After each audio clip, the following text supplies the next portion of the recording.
Hello everyone, welcome back to my channel, Do It With Us. Have you ever sent a snap and thought, wait, can they save that? If you don't want anyone keeping your snaps forever, stay tuned. I'll show you how to stop someone from saving your snaps on Snapchat. Hey everybody, let's get started. First, open your Snapchat app and tap on your Bitmoji in the top left corner. Next, tap the settings icon in the top right corner. Now, scroll down to Privacy Controls. On some devices, you'll see an option that says, Who can save my snaps? Tap on it and select Only Me, if available. This will make sure no one else can save your snaps, only you. But if you don't see that option, don't worry. Here's another way.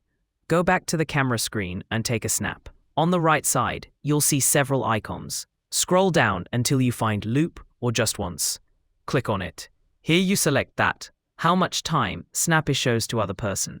If you set it to infinite, then a friend is also able to save your snap. And that's it. Don't forget to like, comment, and subscribe. Thanks for watching, and I will see you in another video.